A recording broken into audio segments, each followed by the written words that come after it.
The Richard Nixon Presidential Library and Museum. I'm Jim Byron, Executive Vice President of the Richard Nixon Foundation. Today, we celebrate 50 years of EPA, an agency established in the Nixon administration to coordinate the federal government's efforts to undo years of damage to our air, our water, and our land. By and large, the agency has lived up to its charter, and Americans enjoy a cleaner, safer environment because of it. We celebrate that Nixon legacy today as we open The President and the Planet, Richard Nixon and the Environment, a new outdoor exhibit right here at the Nixon Library. To do that, we've planted a California pepper tree, only steps away from that Frank Nixon planted 108 years ago. Until recently, we had planned to welcome the masses for a grand celebration. But like institutions across this country, we've had to make other plans. So what you're about to experience is a program uniquely crafted for the surprises of 2020. Coming up is an exclusive interview with one of the most famous people in the world. Special appearances by members of the Nixon family and a riveting panel of experts who explain, only as they can, how America's fight for cleaner air and cleaner water will continue in the future. To begin, let's welcome Christopher Nixon Cox, the eldest grandson of President and Mrs. Nixon and a member of the board of directors of the Nixon Foundation. Hello, my name is Christopher Nixon Cox, and I'm the grandson of the 37th President of the United States, Richard M. Nixon. And today it is an honor for me to be with you as we virtually and safely commemorate the 50th anniversary of the founding of the Environmental Protection Agency. Of course, it was in 1970 that my grandfather signed a series of executive orders to protect the environment, which culminated in the creation of the EPA in December of 1970. As a little boy growing up in Southern California, my grandfather greatly enjoyed the great outdoors of California. Every day, he would tell me, he would butt pedal on his bicycle from Whitaker, California, into Los Angeles to pick fresh produce grown locally in California for sale at his parents' small grocery store in Whitaker, California. Back in those days, the environment was very clean. And as my grandfather went through time into the 1960s, he saw the environment continually degrade. To the point in 1960, from his perch in New York, he saw toxic smog choke 400 New Yorkers to death.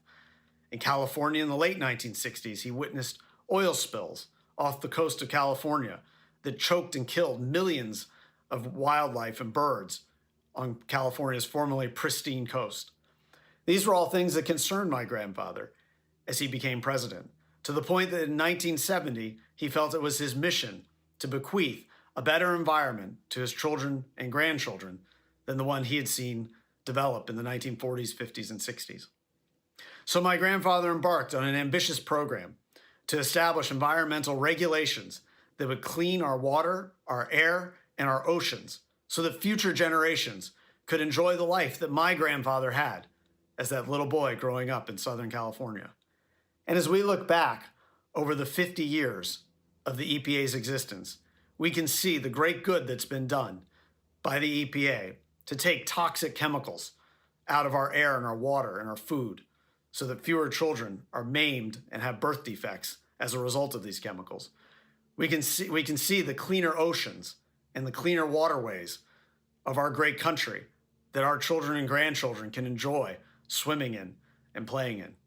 This is a great legacy of my grandfather, but it's also a great legacy of the EPA, and it's a testament to the great work of the many administrators and good people that we have working in the EPA, that we have been able to do so much in these 50 years, but it also shows that we have so much more to do.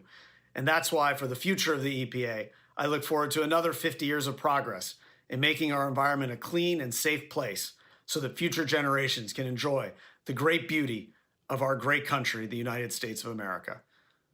I hope you all have a wonderful day, and thank you so much for letting me be a part of this program as we do the important work of looking back over 50 years of the history of the EPA.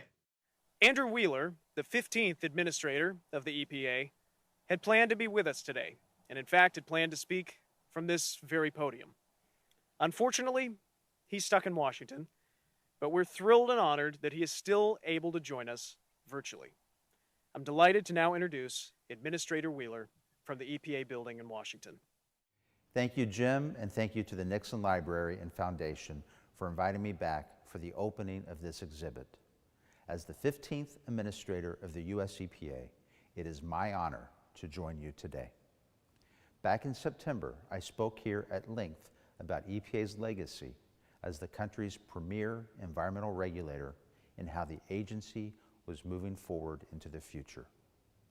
Just yesterday, EPA celebrated its 50th anniversary, and we held a ceremony at our headquarters in Washington, D.C., unveiling the new Ruckelshaus Conference Center in honor of EPA's first administrator, William Ruckelshaus. President Nixon did a lot of good during his presidency, but as Professor Brinkley has mentioned, his actions on the environment are some of his most significant. America is a much healthier, much safer place because of Richard Nixon's actions during his time in office. It's largely forgotten, but back in 1970, when Nixon first appointed Ruckelshaus to run the EPA, an environmental crisis was unfolding across America and really across the world, which is why the title of this new exhibit, President and the Planet, is so appropriate. Then, as now, it was a Republican president who was called on to balance the tensions of environmental protection and economic growth. By the late 1960s, the multi-decade economic boom had created a lot more mobility, a lot more consumption, and with it, a serious pollution problem that was damaging the health and well-being of many Americans. President Nixon, being a Californian and in the wake of the Santa Barbara oil spill in early 1969, understood this. When visiting the oil spill in March of 1969, just 2 months into his presidency, he said concerning the environment, "We're going to do a better job than we have done in the past." And from that moment, America's environmental trajectory changed for the better. And it really hasn't stopped. Between 1970 and 2019, air pollution in this country has fallen 77%, even as the country added 100 million people and its economy grew by 285%.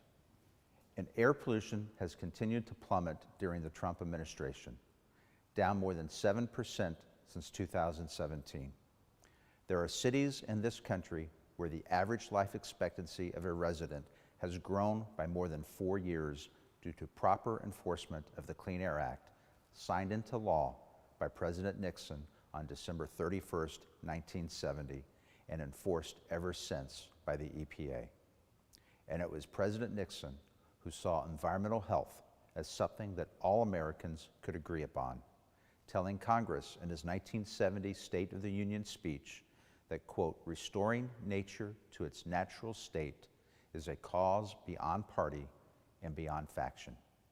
It has become a common cause for all people of this country." This sentiment is as true today as it was when he said it, and for that, we should be grateful. I know I am. Thank you again for this great exhibit to our 37th President's environmental accomplishments. Thank you.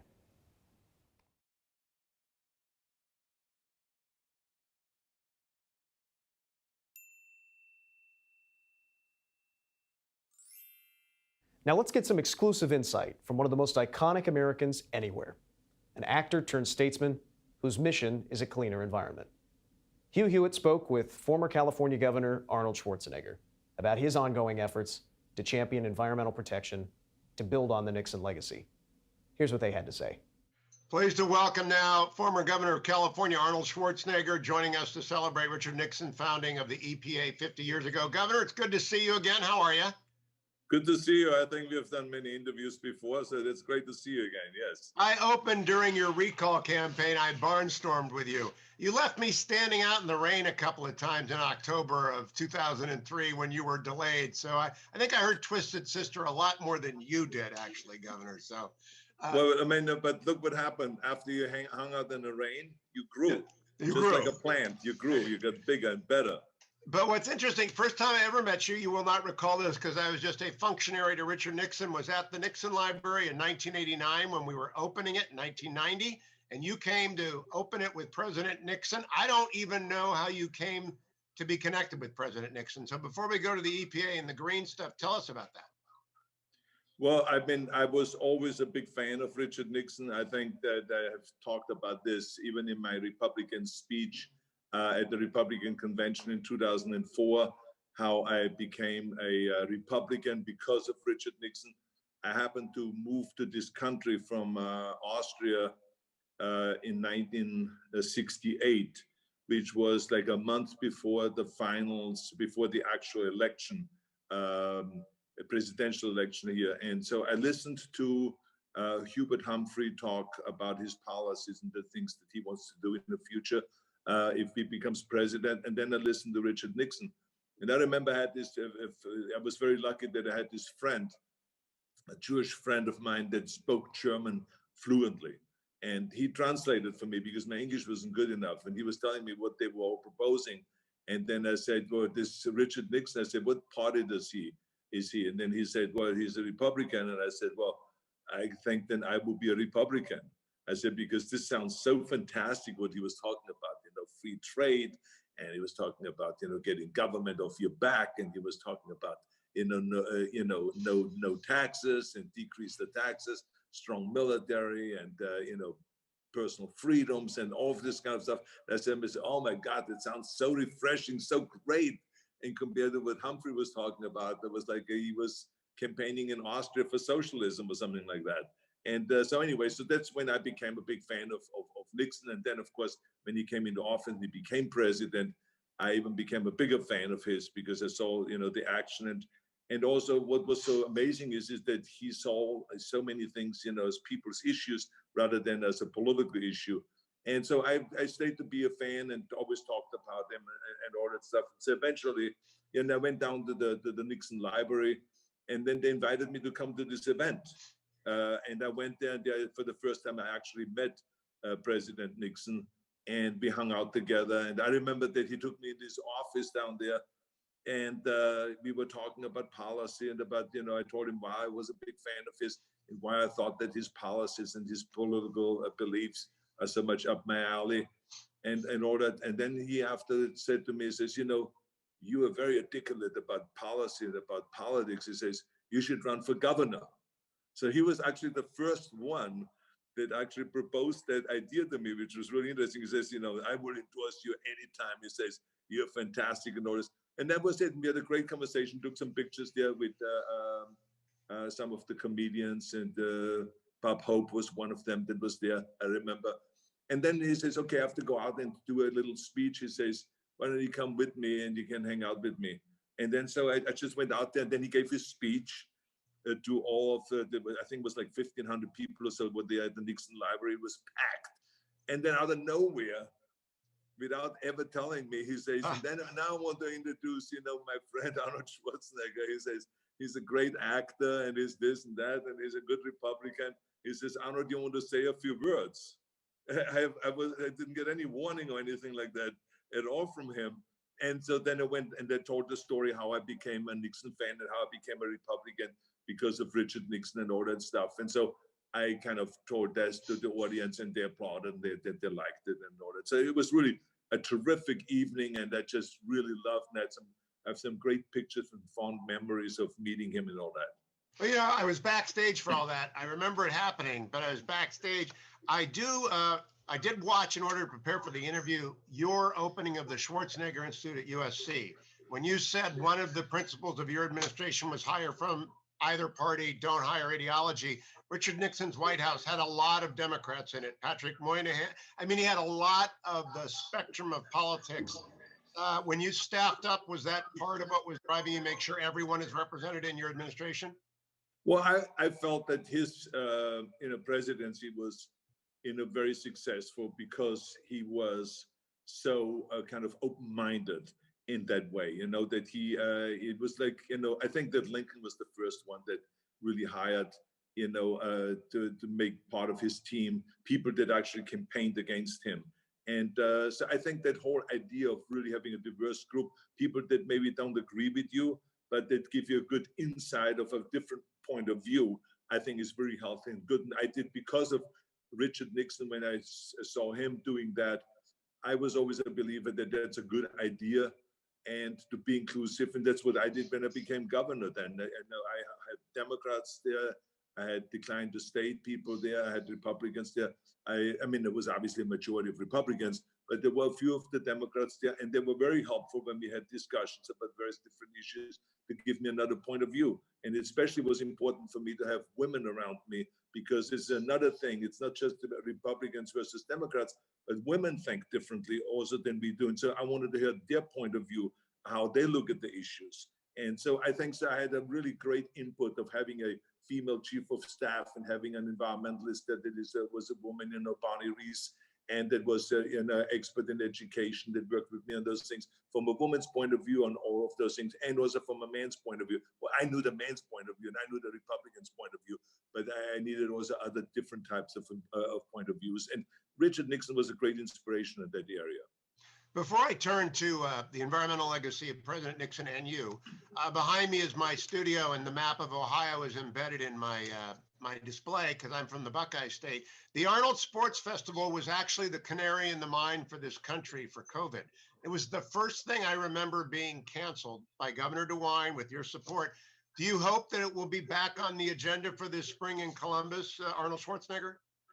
I hope that the Arnold Classic Sports and Fitness Festival will be back. If it will be back exactly in beginning of March, or if we would delay it a few months, we don't know yet, because we don't know yet what's going to happen with the coronavirus and what effect it's going to have when we get the vaccine and all this. But Ohio has been a fantastic place for the World Championships in bodybuilding, and we have 88 sports activities there with over 22,000 athletes every year. So it was really, like you said, the coronavirus made us really reduce it down to just participants and spectators in the sports competitions, but not having the fitness expo anymore, which really attracts 250,000 people. But we're going to continue on. Ohio is a great place to hold those competitions, and we of course want to create a good balance to keep people safe, not to create an environment where we have large gatherings, but at the same time have the competition sometimes. So we just have to wait and see what the experts in Ohio say. When is it safe to do that, what we have planned to do. I just hope you keep it in the Buckeye State, Governor. Let's go to the environment. We're celebrating the 50th anniversary of EPA today. We've had Administrator Wheeler here. We've talked with former administrators before we talked with you. When you were governor, you became sort of the green governor. It surprised a lot of Republicans, I among them. I was living in California then, and I said, what is Arnold up to? I didn't know about the climate stuff. I didn't understand it. I'm not a climate denier. I just believe in the market. What was your agenda when it came to the climate issues that you championed when you were governor? I think that it has to do with what Richard Nixon and Ronald Reagan talked about. It was not so much about climate change, even though this was information that was given to me when I became governor. And I met with the scientists and the university leaders that dealt with this subject. But to me, it was much more about smog and about pollution. And I remember Ronald Reagan created the Air Resources Board back in 1967, 68, because of pollution. He did not talk about climate change, and we didn't even know about those kind of things at that time. But it was pollution. They wanted to, he was a common sense kind of a man that said, look, I see pollution out there. I don't see a Republican pollution or Democratic pollution. I just see pollution. And I want to get rid of it. I think it's our responsibility to do something about it. And the same is with Richard Nixon. He felt the same way. Look, I go out to California. They have the oil spills. Remember that in 68, 69, they had the oil spills. And right after he became president, he came out here and he inspected the hugest oil spill out here. And I remember walking around on Venice Beach and having my feet always full of tar because of the oil spill and all this. And so he was concerned. It just showed you that he was concerned about keeping the world clean, keeping this country clean, getting rid of fossil fuels, and fighting those kind of things that pollute our cities and our oceans and our country.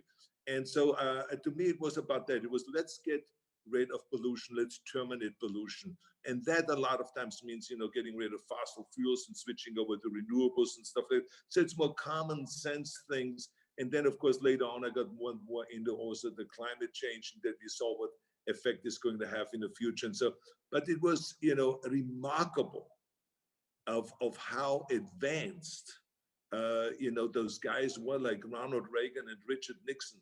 I mean, Richard Nixon on a national level, if you think about it, to have already in 1971 to celebrate Earth Week. I mean, most people say the important thing that you're doing this program today is that people have to really learn a little bit about the history, because most people, they remember Nixon, for Watergate, but this was, to me, what I remember Nixon for is those kind of unbelievable, powerful visions that he had back in 1970 already, when he gave the State of the Union address. And he talked about, this, so eloquently about how we have to have 50% more success in the next 10 years. But he says we cannot do it and be successful and, ruin our environment. And we have to make sure that 10 years from now, President doesn't stand here and say we got 50% more successful, but, we polluted the air, we polluted the water, and, and people got kind of, overwhelmed with the noise pollution and all of this kind of thing. We got to protect all of that. And he even said, that pollution will have there's a price tag on pollution. So he was like the first one to talk about those kind of things. Today, only Bernie Sanders maybe talks about this, but this is like wild to hear him talk about those things. And I've listened to the speeches, I've read the speeches, and I think it's important for people to know the extraordinary work that he did and how he sent the country in the right path, and talked about the vision 50 years ago. 50 years ago. Today, you can literally have this speech. If I would deliver this speech, let's say with my own beginning, and then I will continue on with the Nixon speech, I tell you, there will be no one that would say, well, wait a minute, this is an old speech. No, he was that kind of a visionary. And this is what I love about politicians, when they're not just trying to get in there to go and to get into office and win, but they actually have a vision of where they want to go, because then everything falls into place, because you know where you want to go.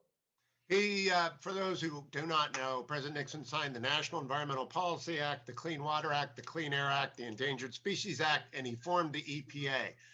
Now, California. In 1970, he formed the EPA. So this is amazing? 50 years ago. This is what's so extraordinary about all of this. Now, the person who's being tipped to run the EPA under President-elect Biden is Mary Nichols, who I used to listen to when I was on the Air Quality Management District of South Coast by Pete Wilson. And Mary was a young regulator. I'm sure you worked with her when you were governor. I'm sure Mary Nichols was either in your office demanding more, or working in your ear demanding you do it this way. What do you think she'll do as an EPA administrator? Well, Hugh, I hired Mary Nichols to run the Air Resources Board, which was created by Ronald Reagan. And again, I hired her because Ronald Reagan was smart enough that he hired a scientist, one of the brightest people in this subject. He hired to lead the Air Resources Board at his time. It was not a political appointment. It was not kind of a political hack or someone that took over. It was really an expert that took over the Air Resources Board. So I felt I should do exactly the same thing, and I should follow through with that, and really hire the number one expert. And Mary Nichols is fantastic. So I got her to become the head of the Air Resources Board. And since then, she has done such an extraordinary job, because as everyone knows, politicians get together and then negotiate, Democrats and Republicans, and then we come up with a very good legislation, let's say. But there's someone that has to then follow through. And it's one thing to pass a law, as we have seen now all over the world. In 2015, COP21 in Paris, there was the Paris Agreement, where the whole world signed on to this UN agreement that says, we're going to reduce greenhouse gases by a certain percentage point. And the countries themselves decided what they can do. Well, 70% of the countries did not follow through with their promises. So that is a very sad story. And the reason why they didn't follow through is because they don't have an air resources board. They need someone, after they make a promise and after they go and pass a law, they need to have an agency there that then goes, it's not a political agency, that doesn't care about politics, that just sees the problem and that conquers the problem. And so our Air Resources Board was able to do the things when we said, when I was governor, we're going to reduce greenhouse gases by 25% by the year 2020. Well, guess what? The Air Resources Board and Mayor Nichols got it in by 2018. 2 years earlier, we reduced 25% of our greenhouse gases. And at the same time, when we passed our environmental laws in California, and everyone was screaming, this is the end of our economy, this will ruin our economy, this will ruin jobs. Well, look what happened.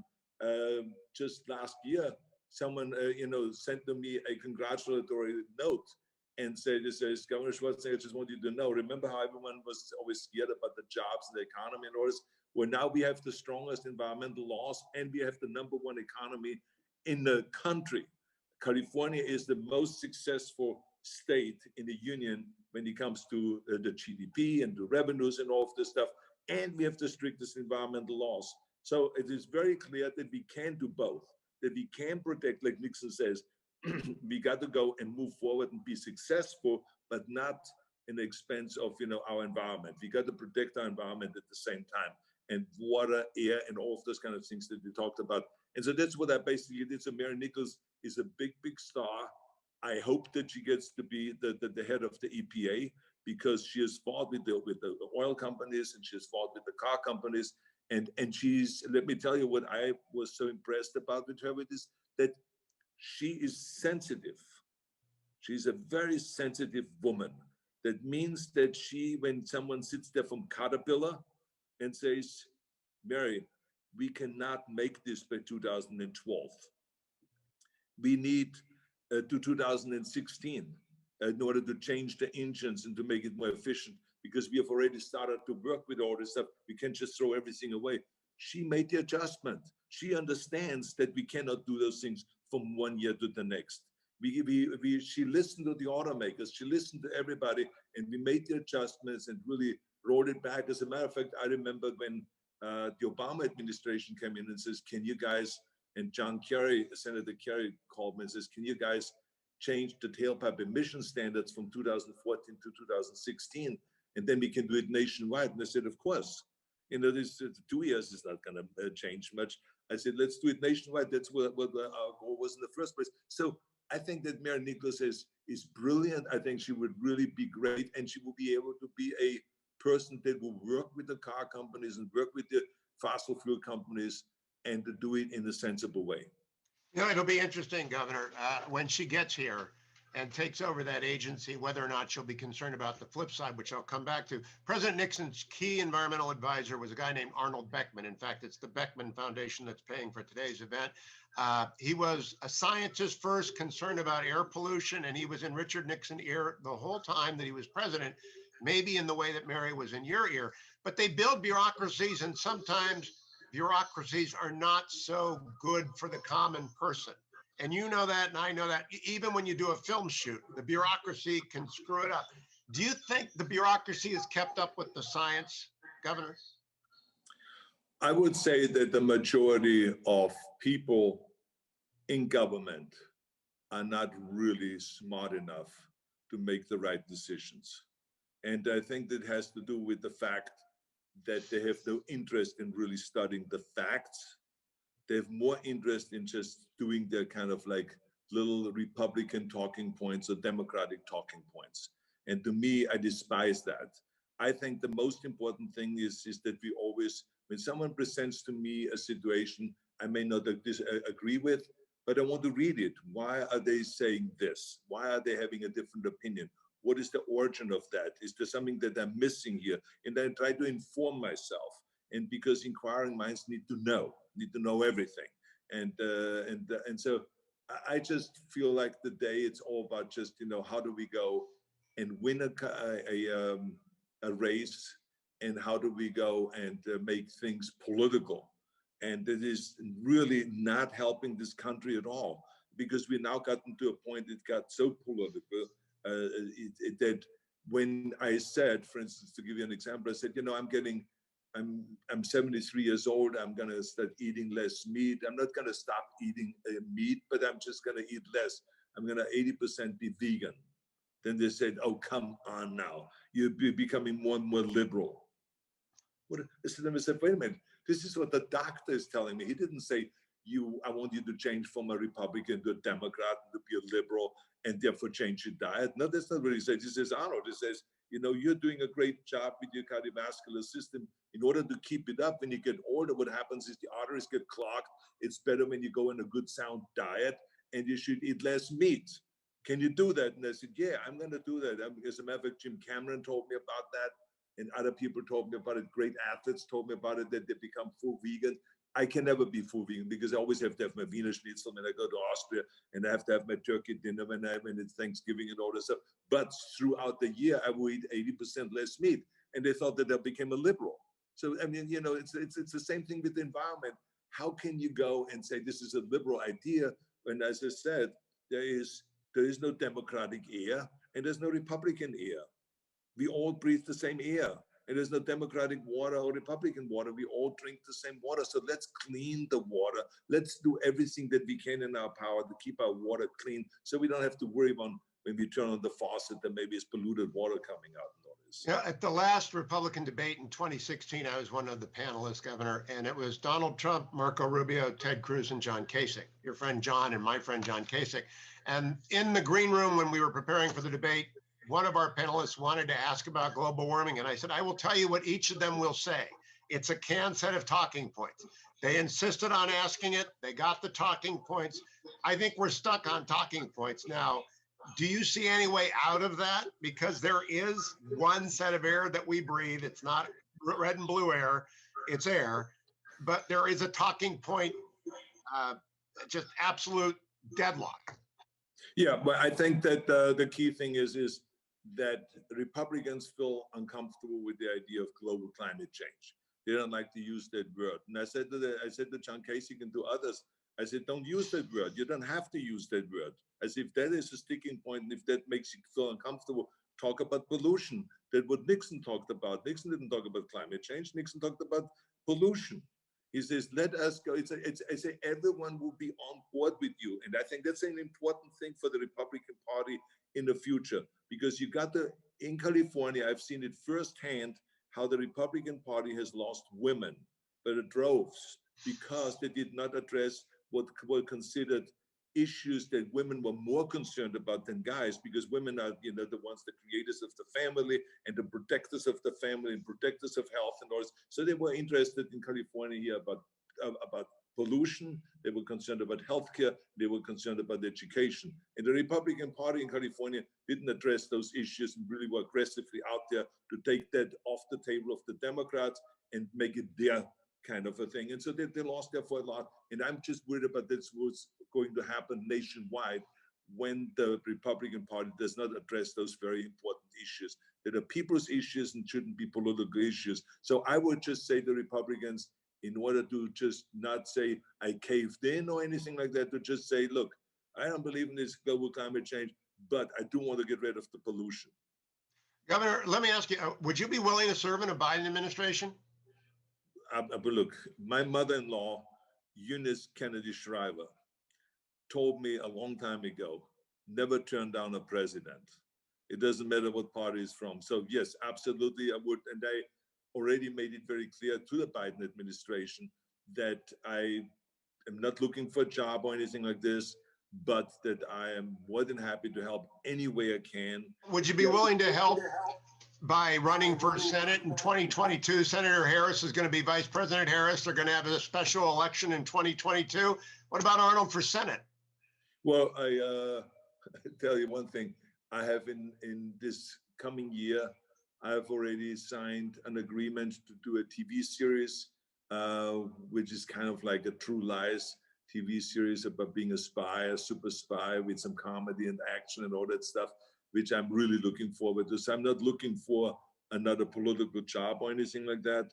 What I'm looking for basically is just to be helpful. That's why we created the Schwarzenegger Institute, and to have symposiums there, and to have kind of gatherings where the brightest minds come together and talk about those very important issues. If it is pollution, if it is healthcare, universal healthcare, or if it is political, reform, or if it is immigration reform, any of those kind of issues we discuss there, or equality in America, which is another very important issue that I think needs to be addressed. So these are the kind of things I'm interested in, and I just want to really use my celebrity power to further those kind of issues, rather than really furthering anything that has to do with politics.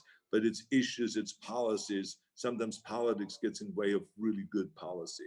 Well, now independents can actually run statewide, Governor, and it's a jungle primary. It's whoever comes in first and second.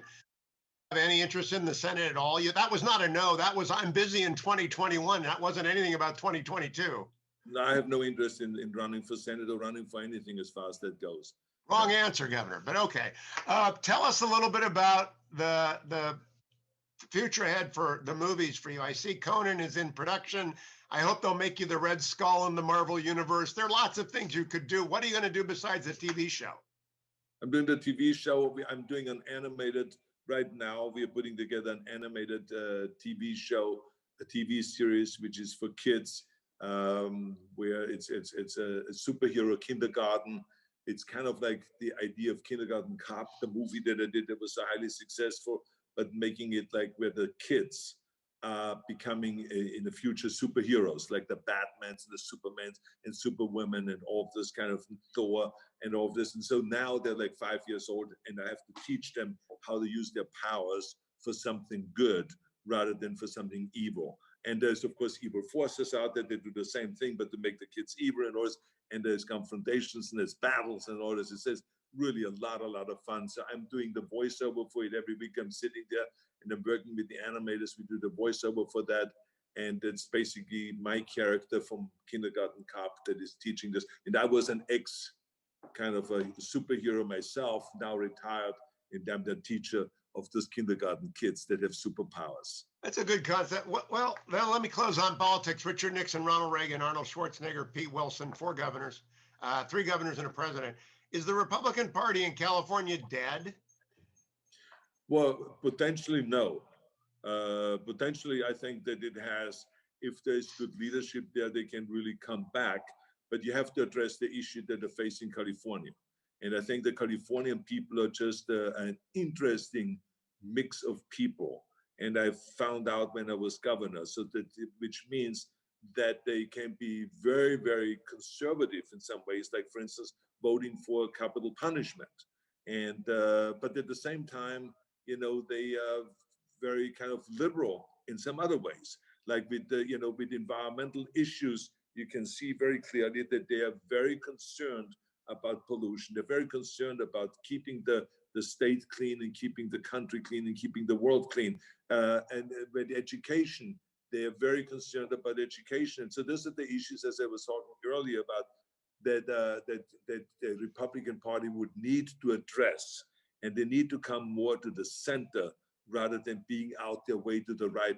It's perfectly fine to be to the right, and to be way to the right is so perfectly fine. But you need to, as a party, also have a center and also a kind of a big tent that Ronald Reagan and Nixon always talked about. And that's what made those candidates appealing. And that's why those candidates like Nixon and Reagan became president, because they did it the California way. So they have shown the way to the Republican Party of California, what is the way to go. But they, believe me, when I talked to Ronald Reagan, he told me he fought with the Republican Party. When I talked to Nancy Reagan, she said, "Oh my God, those guys were such lunatics.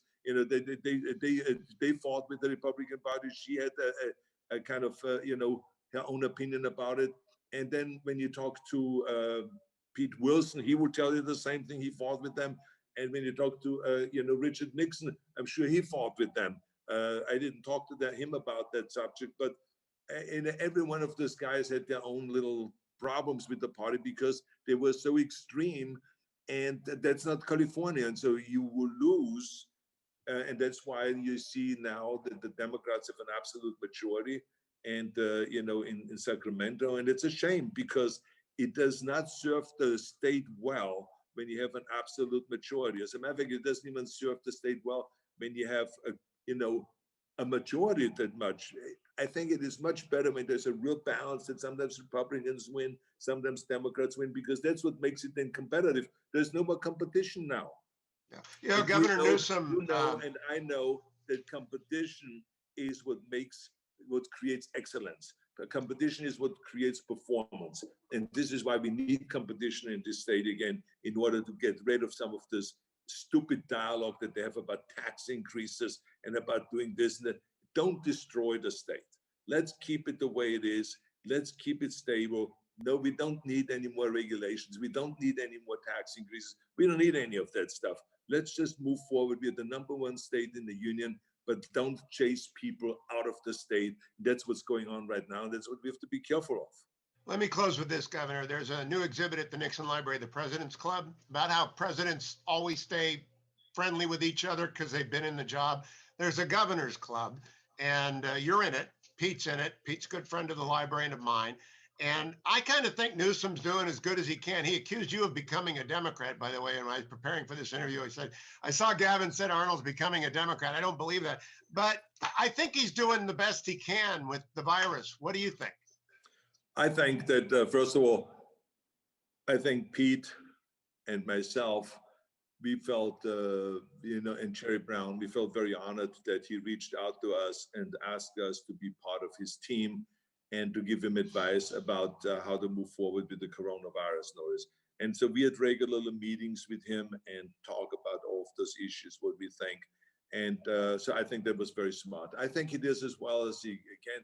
Of course, his kind of debacle that he had at the French Laundry didn't help him at all, because it makes it look like, well, you're telling us what to do, but then you go ahead and do whatever you want.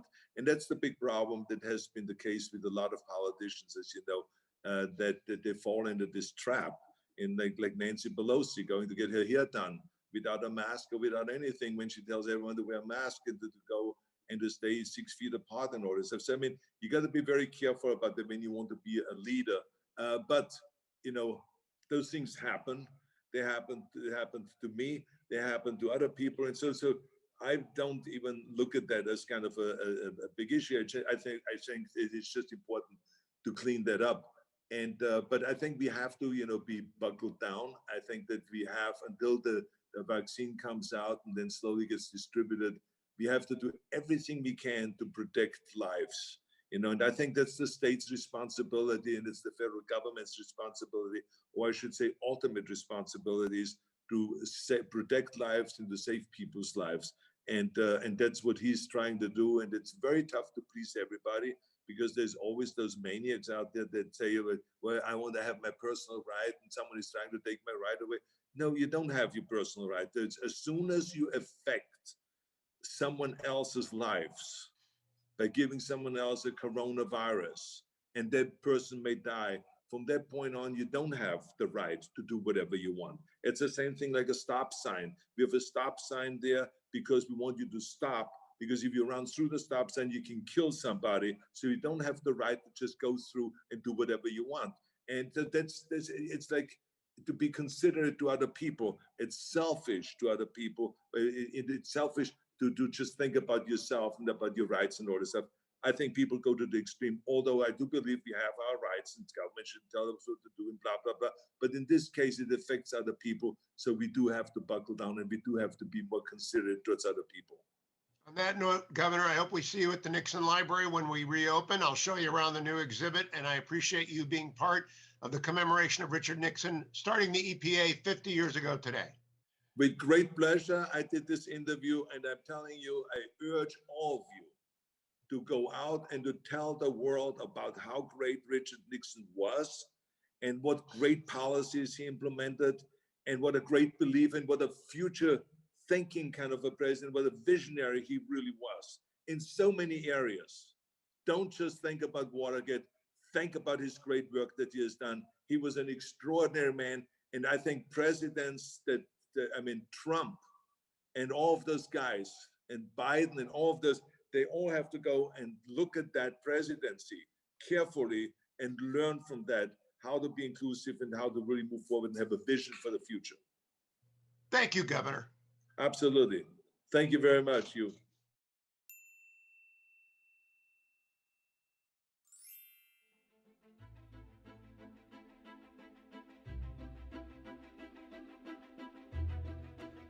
On January 20th, 1969, Richard Nixon was inaugurated president. The environment hadn't been an issue in the 1968 campaign, but he mentioned it briefly in his inaugural address. In protecting our environment, enhancing the quality of life, and all these and more, we will and must press urgently forward. Suddenly, 8 days later, on January 28, 1969, the environment became a very big issue. A blowout on an oil rig in the Santa Barbara Channel started a spill that precipitated an environmental catastrophe. 3 million gallons of crude oil polluted the ocean and created a slick that devastated 35 miles of the California coast. Inspecting the damage, the new president said, "I don't think we have paid enough attention to this. We are going to do a better job than we have done in the past." With the environment, he chose the smartest and most dedicated aides and advisors, told them to do the right thing, and promised them his support. Tell me what your priorities are. And I said, my number one priority, Mr. President, is to ban 1080, the terrible poison 1080, which was used to kill coyotes all over the West. And he said, you know, my wife has told me about this terrible poison.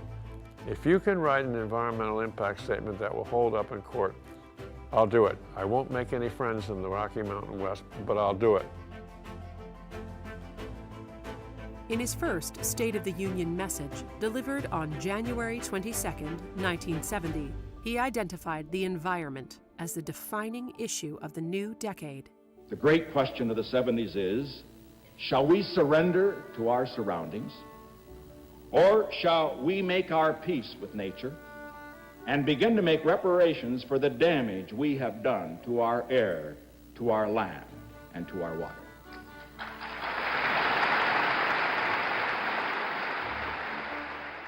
The President and First Lady marked the first Earth Day, April 20th, 1970, by planting a tree in the south lawn of the White House.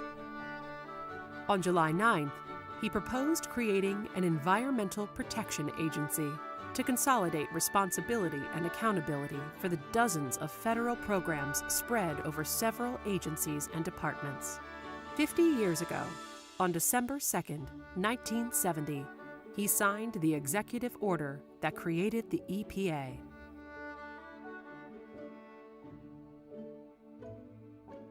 Determined to make a difference, President Nixon kept up a steady stream of bills and executive actions. The Democrats opposed many, and the Republicans weren't always enthusiastic. 18 of the major environmental proposals which I put forward a year ago have still not received final action by the Congress. I repeat today my urgent request for congressional action on this much-needed legislation. And I am also presenting a number of new proposals. These problems will not stand still for politics or for partisanship. They demand to be met now. Because of his determined leadership, and because the issue was of national concern, President Nixon was able to create a record and leave a legacy of environmental breakthroughs and milestones that still shapes our world today. President Nixon was visionary on this. There's just no question about it. The first president to set aside public lands was Abraham Lincoln. We know what Teddy Roosevelt did with the national parks. And then you have Richard Nixon, who not only established EPA, but if you think about the Clean Water Act and the Safe Drinking Water Act, all the things that were part of that were NEPA, the things that he implemented are extraordinary and far-reaching. We are the beneficiaries of his commitment.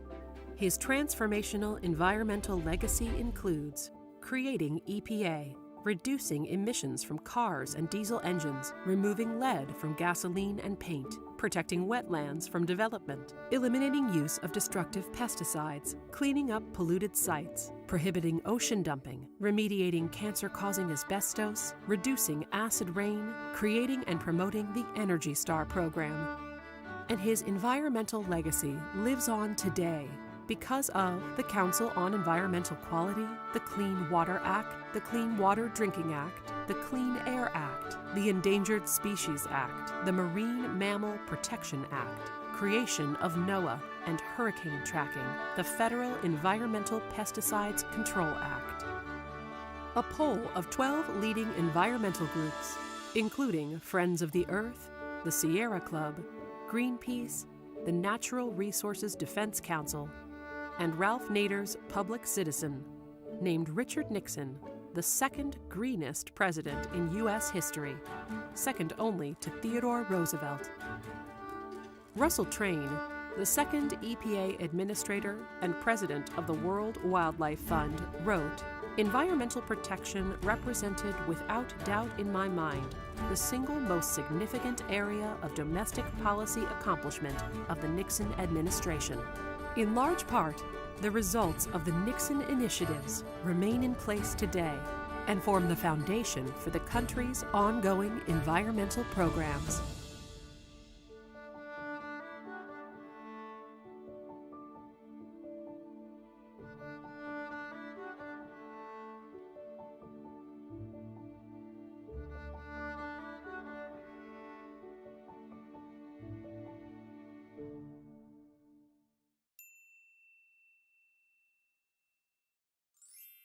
Greetings, my name is Benji Backer, president and founder of the Conservation Coalition, otherwise known as TCC, the nation's largest market-based environmental organization.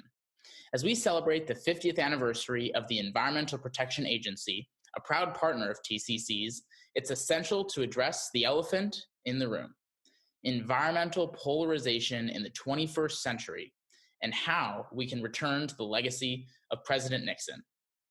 Before I was born, environmentalism was nonpartisan, and in fact, most of the efforts were led by Republicans, a surprise to many in my generation.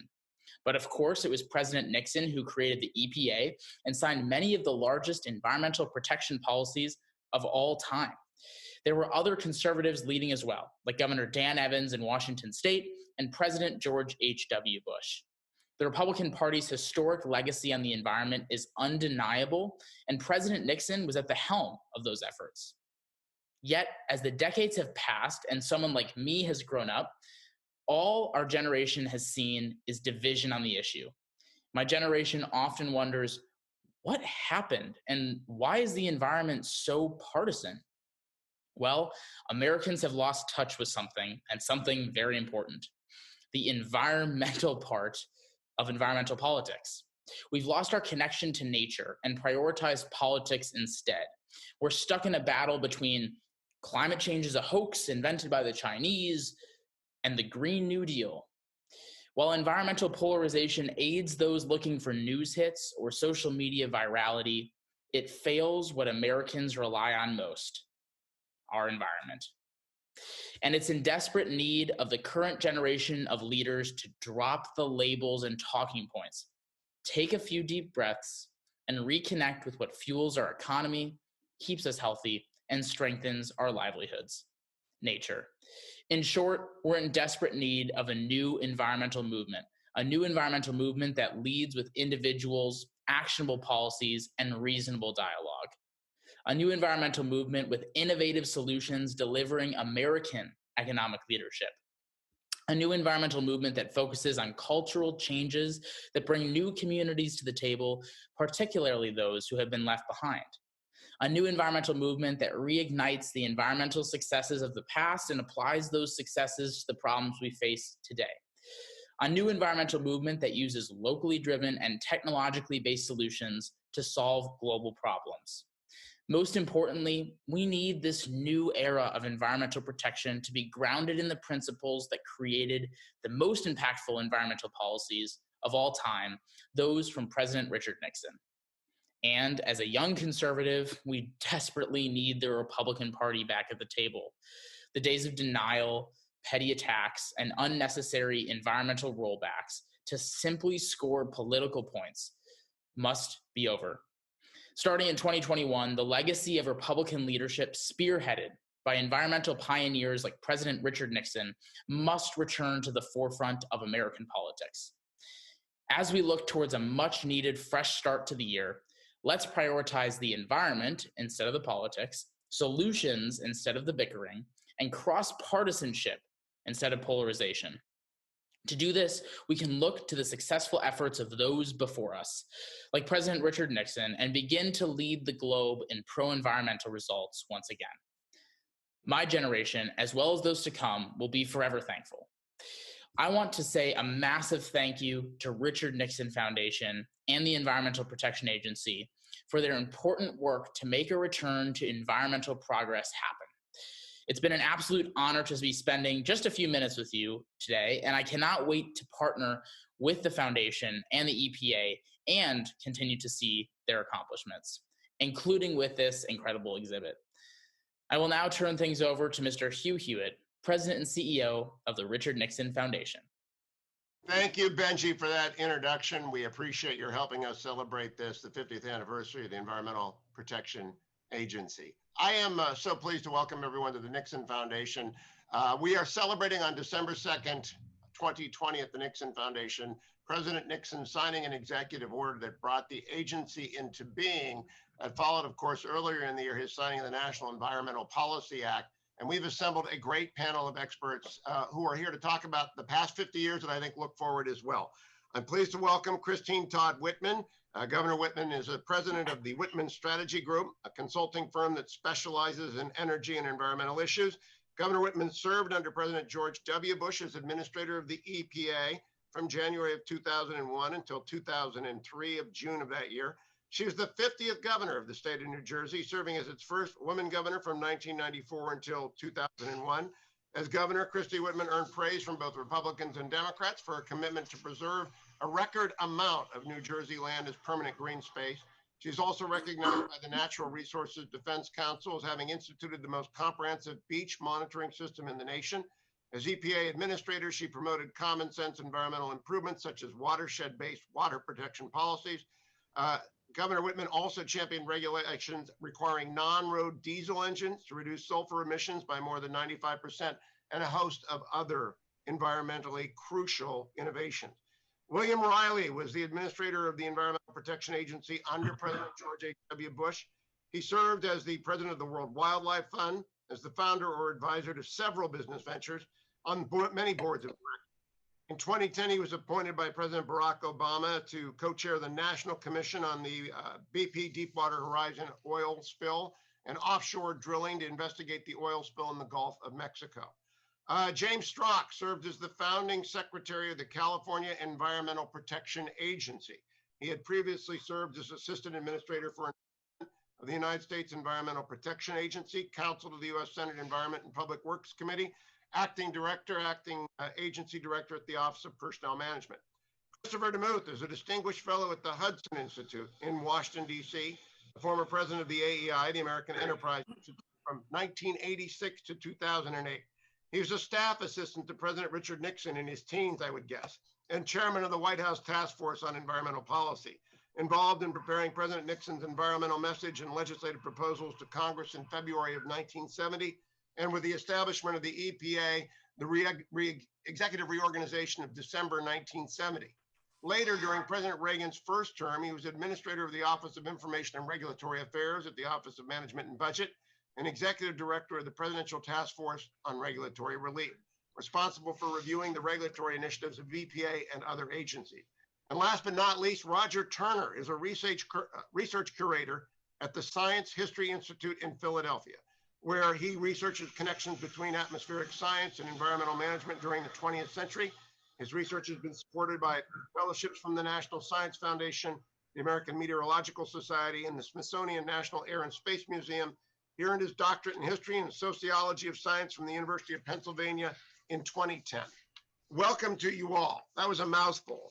but it sets the stage for what I hope is a credentialed and serious conversation, not just of the past 50 years, but the next. And if I can, Governor Whitman, I want to begin with you. When we do this again in 50 years, when we are doing the centenary of the EPA, probably at the Nixon Library, what do you hope the agency will have done in the next 50 years that it has not yet done thus far? The agency needs to be able to move ahead to address issues like climate change. Water quality is going to continue to be a challenge, water quantity and quality, and they're all wrapped up together. But really the main thing is going to be over the next few years to getting a commitment that this is important, that what happens in our environment is critical to our health. It is critical to our way of life. We have to get the respect back for that. I think the average person actually, in point of fact, understands how critical the environment, a healthy environment is to a healthy economy, to their lifestyles, and that they see things like climate change are real and they are occurring. But they want to take action. But unfortunately, we haven't had the commitment at the federal level. So I expect that over the next few years anyway, and that's certainly going to take us a long, long time. I mean, we're not going to stop climate change, but we have to slow it down. We have to adapt. We have to see what we can do, everything we can do. And there's so much more to learn about our natural environment and ways in which we can be productive and protective. And so that's where I hope we're going to be in the next 50 years. We get the agency back to doing what it was mandated to do, protect human health and the environment. Administrator Riley, what's your take on that? I think that the next generation taking us toward that 100th anniversary will be the one where we either do or do not figure out how to address the climate problem, both from the point of view of mitigation, which is going to be a substantial reorientation of the American economy away from fossil fuels in favor of new technologies that can capture carbon from the air, and seaweed cultivation, farming on a very large scale, the kinds of things that can do very serious, what's called negative emissions capture. That is to take out some of the accumulated carbon that's already in the air, which is a very delicate kind of thing to do. There is a technology to do it, and there's more than a technology. There are natural systems that can do it. My sense is that EPA is well positioned, especially given its history in the 1970s and 80s of expending a couple of $2 billion a year on wastewater treatment plants without fraud, without embarrassment, without corruption, that it could undertake the major role in the infrastructure, the adaptation that's going to be necessary, particularly in the coastal areas, to manage sea level rise. That will happen, I think, within 5 to 10 years. It will turn out to be necessary. We will see coastal areas begin to get afflicted. I think that it's a very short time frame before we see the financial markets and insurance, mortgage guarantees and things of that sort begin to adapt to a realization that we're entering a much more challenging era. And the culture, not just the economy, the culture itself is going to have to change. We're not yet, I think, aware of that. As I looked at the exit polls for the recent election, I didn't see anybody who voted climate. It wasn't a category that came up. The pandemic and the economy were the two leading issues. I'm reminded that when Nixon in 1968 decided to have his campaign stress the environment, and then later when elected told his advisors to get out front on the environment, he saw that the environment was number 3 in public recognition and priority after the war in Vietnam and the economy. Well, the environment had never played in that league before, and he perceived that the culture then had changed, was changing, and Earth Day 1970 made that clear. I think we need to take the same approach now, only it's not so likely to come from the bottom up as I think it needs leadership from the top to clarify for the country the significance of the problem and the importance of the moment. The fact that it is a problem that will become more and more difficult to manage the longer we put off dealing with it. Chris DeMuth, you were there when President Nixon began his initiatives. How do you think they will stand over the next 50 years? the EPA has been a hugely successful agency and program of the federal government over the last 50 years. When I was first working on these matters for President Nixon in the summer of 1969, Washington was covered by a heavy brown haze essentially every day. And there's no industry in Washington. It was just automobiles.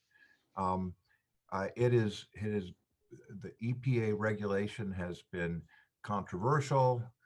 Things change from one administration to another, and people argue about over-regulation or insufficient regulation.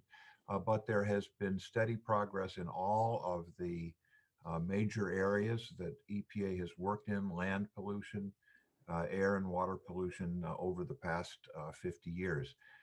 I think in the next 50 years, there's going to be, I think the major challenge is going to be climate change. And I think that the apparatus for getting serious about climate change issues is going to migrate from the EPA, because I think its regulatory authorities are inadequate to the challenge, and move increasingly to the Congress. In 1970, President Nixon proposed using taxes as a means of addressing environmental problems. Nobody was listening to him. Nobody knew what he was talking about. He proposed a tax on lead in gasoline. A few years later, he proposed a national tax on sulfur dioxide. Couldn't find a single member of the House of either party to support it.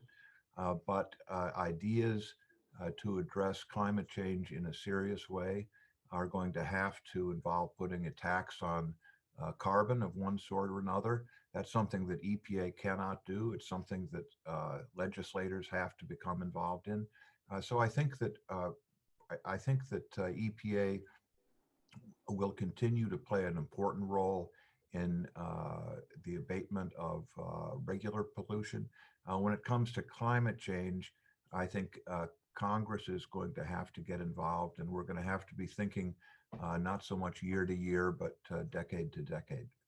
Let me go to the historian very quickly. Professor Turner, the 50 years that we've just finished have been rather radical in the change of approach towards the environment. Is the same sort of trajectory, do you see that unfolding, that pace of change with regards to environmental issues?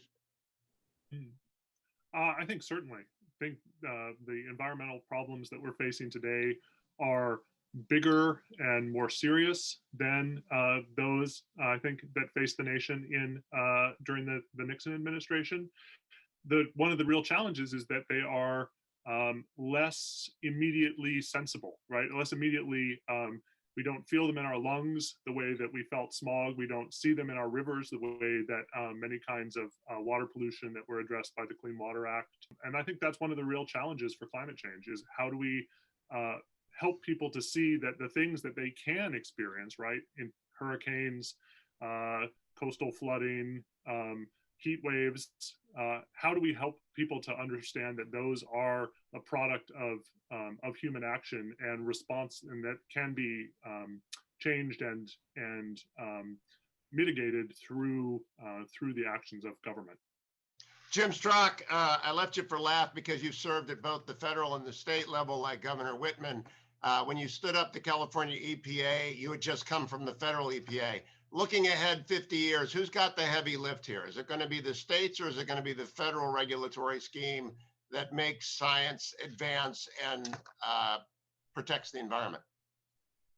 I think it's both. I think the federal role has to change dramatically in a time when the states can clearly take a much bigger leadership role, and also cities. That has not been fully taken into account. Likewise, it'll be more international, and there'll be more of a need for EPA to rise to the challenge in that area. I think there are a lot of lessons from what President Nixon did in 1970, but they're at this point, 50 years on, less about what he did than how he did it. And there, I think there are a lot of lessons we could continue to benefit from. Okay, you just brought up the international scene, so I want to go around the horn again. Secretary Pompeo came to the Nixon Library in the summer of 2020 to announce basically a revision of American foreign policy vis-a-vis the People's Republic of China and the Chinese Communist Party. President-elect Biden has announced his intention to rejoin the Paris Accords. Governor Whitman, is there going to be any global progress unless or until the People's Republic of China gets serious about their climate commitments? Well, there will be, and China is beginning to get serious because they are facing some real problems, and they recognize that. I mean, they are building more green energy into their portfolio than many countries, but we're not going to have a seat at the table or an ability to interact or have any impact on what the international community decides, even if we rejoin Paris, if we don't take some steps in this country. We have to take some concrete steps to show that we are serious about this issue. Because right now people don't trust us. We get them to do things that we want them to do. And we had influence on how the Paris Accord, a great deal of influence, and then we walked away from it. So right now we're not seen as a very reliable partner, but the whole world has to be part of this. Mother Nature could care less about geopolitical boundaries. And so it becomes very important that we have a role to play with China. Yes, it's a major polluter, but they are taking steps. They're not taking as much or as fast as we'd like, but we're not in any position right now to have any influence on that. And Mr. O'Reilly, are you optimistic about the People's Republic of China and their arc of environmental activity? You know, it's very difficult to defend the Chinese policy, even though President Xi made a very important, I think, historic decision when he announced that China would work toward zero emissions over a stated period of time, but quite a long period of time. What he chooses to do and commit to by 2030 is much more important to testing his credibility. But I think that we will have more influence on China. I think that the Chinese, particularly during the period when President Obama and he were both collaborating in making Paris work, and that's worth noting. Without the Chinese, it would not have worked. They brought a number of developing countries along with them. Nevertheless, it remains a fact that the Belt and Road program of the Chinese contemplates and is financing 100 new coal-fired power plants, including in countries that have not been dependent on coal, like Pakistan. They're also on the drawing boards, along with their renewables that Christy mentioned, which are very significant. They've taken the lead, as the world knows, in solar panel development. They nevertheless have 100 coal-fired power plants on the drawing boards, which they are moving ahead with. And one has to conclude that the Belt and Road program, which is their major infrastructure program, is an outlet for their steel and coal resources. That's really what I think they're financing. So they've got to figure out how to integrate an economy that adapts in a very significant way that it has not yet really committed to. I think that the new president of the United States, President-elect Biden, will have influence that we have not previously had with China. I would expect that he will not keep the tariffs. I think that there will be a rapprochement, which the Chinese will welcome. And particularly if we can get the collaboration of India and Prime Minister Modi, I think it will somehow embarrass China. It will cause China to want to be part of that group, assuming that India makes the moves that I think it will make. I'm the co-chair with John Podesta of the U.S.-India Track 2 Climate Task Force. A lot of prominent Indians associated with that. And India is very aware, I think, at that level that they need to move too. So if President-elect Biden moves with both of those countries, I think he will be taken more seriously than his predecessor would have been. And obviously he has a different set of commitments in any event. So I think that's promising and hopeful. Jim Strzok, another of our old friends, Dan Poneman, who was Undersecretary of Energy under President Obama, has written a book this year on the future of the planet depending upon the adoption of nuclear power in a widespread, organic way with a new generation of technology taking root across the world. Are you an optimist about that? Do you see a shift to nuclear in the United States and around the world such that it would replace carbon emissions in a significant way? Well, I would also point you to a second book this year that's had a big influence in the same space, and that is Michael Schellenberger's. recent work. I think the fact is that for a lot of us, if you do the math, the arithmetic, it's very difficult to see how we get to a non-carbon future or a low-carbon future without a much greater penetration of nuclear power. That said, how that technology will be developed, how the regulatory structure will be reformed, it's very old in this country and out of date. These are big questions, and it's very difficult to see how this gets kickstarted without a serious presidential priority. And I think that remains to be seen. Does anyone disagree with the proposition that nuclear is a necessity for the next 50 years if a clean world is to emerge at 2070? I would just say, Hugh, I was on the board of the largest electric utility in Texas. We were second. We had two reactors, 2,500 megawatts, Comanche Peak nuclear. And to an environmental regulator, it was a dream. No sulfur dioxides, no particulates, and so forth. It was a question whether we would whether we would again build two reactors, which we wanted to do. Everybody on that board was pro-nuclear. The economics utterly failed to pencil out. You could not make new nuclear economically remunerative. I think that the modern, smaller nuclear plants will probably be necessary to provide the intense heat and energy necessary for carbon extraction. If it's not that, it's going to have to be natural gas. I don't know what else would do it.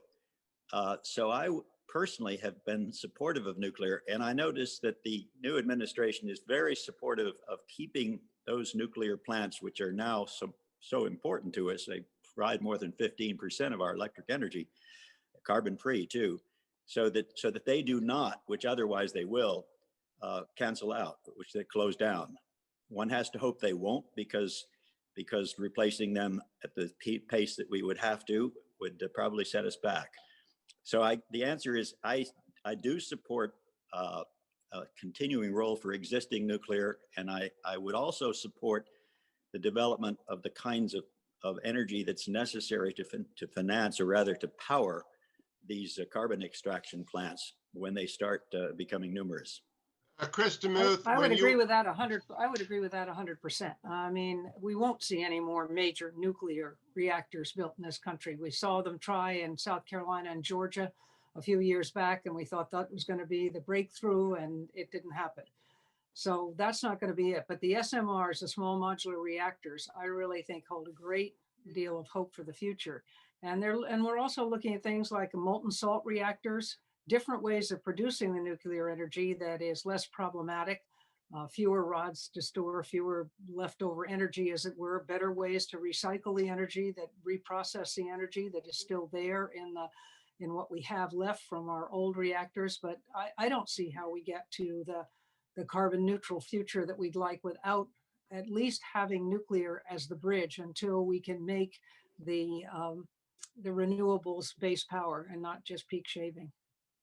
Chris DeMuth, do you agree with that nuclear is a necessity, at least with the technology that we currently possess, not with that which is on the drawing boards and in the minds of creative people, but that which we presently have? Technology is going to change a lot over the next 50 years. And to sit here and to say that this or that will be necessary, I'm not sure that there's too much meaning to that. In the last decade, nuclear technology has been progressing at a much greater rate than the regulation of that technology. And I think that while we still need some technological breakthroughs, we mainly need regulatory breakthroughs. And I think that the Biden administration will have a great opportunity there because it is going to be an administration, a center left rather than center right administration that has the majority of environmental activists within its coalition. It is going to be that coalition that confronts this dilemma over the role of nuclear power and comes up with a new regulatory structure. That's up to them. I have no prediction as to what our new president is going to do in that area, but some of the initial signs are frankly a cause for hope. Roger Turner, of the victories of the past 50 years in the environmental space, and prior to President Nixon taking office, Rachel Carson had written The Silent Spring. Shortly after he took office, the Cuyahoga River caught on fire. It was a pretty bleak time in 1969 and 1970. What have been the greatest successes of the past 50 years as we look back on those? Well, I think the recovery of a number of endangered species has been really a tremendous and signal accomplishment. The water being cleaned up is a big deal, and I think Commissioner Riley made a really excellent point that's really underappreciated about the role of the EPA in helping water utilities and cities build water treatment plants during the 1970s and into the 1980s through federal cost sharing and federal reimbursement programs, which really did change the water quality downstream of cities and water treatment plants.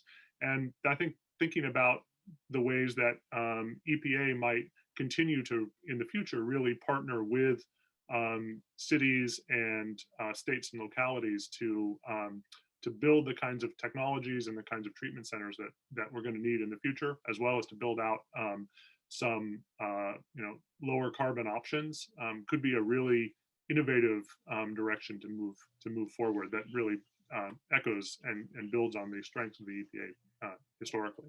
What I'd like to do now is do the silos that people often fall into, and I don't want to be siloed, but I do want to touch on each of the areas in which the EPA has had significant contributions. Let's begin with water. And Governor Whitman, clean water, I know you're a critic of the outgoing administration. Administrator Wheeler is my friend, so is Administrator Pruitt, but they were both very, very, very committed to clean water, as I know you were. Does the world get it yet? Is the world on top of the risk to the water supply and the necessity of keeping it as clean as we have brought it to the point of being in the United States now and continue to work on? Oh, I think the world recognizes the importance of clean water because they've seen the impacts of what happens when you don't have clean water. I just think that most of them think it's beyond their ability, if we're talking about the average person, to have any impact on it. And they also, many people don't understand that what comes out of the sky is not necessarily clean. That in fact, there's a great deal that happens to it, particularly in this country, but unless you have a well the way we do, that you have to clean it. It isn't, anybody who drives a car or puts anything outside and goes out after a rainstorm and looks at it knows that it's dirty. And that's because of the PM 2.5 that's in the atmosphere and that comes down with the rain. So people are understanding that. I mean, they know they want clean water, but they're not always willing to pay for what it will take to deliver that water. In the developed countries, particularly in the developing countries, it's more, they just need to get water. And particularly the sub-Sahara, you're seeing the impacts of climate change with the extensive droughts that they've had and how that's changed lifestyles entirely. So just the access to water there is a huge, huge issue. While they'd like clean water, the most important thing for them is just to get water. And in the developed world, it's more a question of we don't pay what we really need to pay in order to have the kind of clean water that we need. Jim Strzok, in California, where you helmed the agency responsible for the water supply and the cleanliness of it, they didn't build really in the last 20 years any significant infrastructure to advance water collection and purification in California. It's a no-win political issue. How do you change that? Well, Hugh, I think it's going to come through leadership of people who get out there like President Nixon or people on this panel who worked with him and begin to explain it. As you know, in California in particular, but it's not unique in this way, infrastructure has been underinvested in general for many years, despite rising population and so forth. So it's a major, major problem going ahead. One way it could be helped, I think, is if it can be combined with some technological development that comes out of here that we can help export. Administrator Riley, Israel seemed to have put first water infrastructure, the best in the world at recovery and reuse, are the best at the world at conservation, they're the best in the world at water science. Why does no one else even come remotely close to how the Israelis approach water? Well, the Israelis were up against a climate and an environment that was extremely hostile. I can recall when the intake pumps in the Sea of Galilee, Kinneret, were just barely above the level of the lake. And it's a key source of water for Israelis. So they developed, they had at one time 12 different desalination plants on the agenda. I was in the water field, a private equity firm. I was going to finance some of those, did make a major investment in Israel in water. And they they did what they had to do. We have not had to do it. It has not been so drastic, such a severe challenge. I would point out, though, that if you look at some of the achievements on water, even and apart from infrastructure responses, which I agree have been insufficient and we need more of them, Los Angeles, the Los Angeles area doubled its population over the last, 25, 30 years without increasing the aggregate use of water. I believe that Seattle did the same thing. So our cities have become more efficient users of water. Deindustrialization has had some part in that too. The kind of thing that is really, I think, going to cause infrastructure to play an important role will be the encroachment of the sea in so many of our cities. I recall when the hurricane wiped out the beach in Miami, the United States spent something like $1 billion restoring it, rebuilding it. And I can remember Haley Barbour telling his people when the oil spill was threatening, protect the wetlands, protect the marshes. If the oil gets in there, we'll never get it out. Forget the beaches. We built the beaches and we can build them again. So we're going to see, I think, particularly the coastal Republican senators and Congress members become advocates of significant infrastructure investments to adapt their environments to the new reality about sea level rise. I think that's what's going to make possible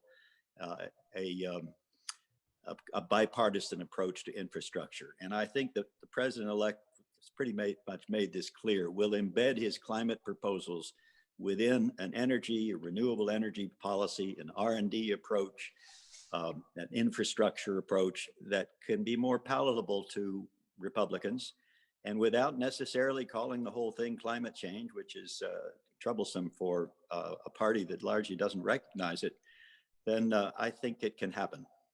Governor Whitman, are you that optimistic about infrastructure meeting the needs of desalination and coastal protection? I am. I mean, it's a reality, particularly for the governors. I mean, these and the mayors, it's the governors and the mayors that are going to be driving this. I mean, we always say the states are the laboratories of democracy. And in this case, this is where the rubber meets the road.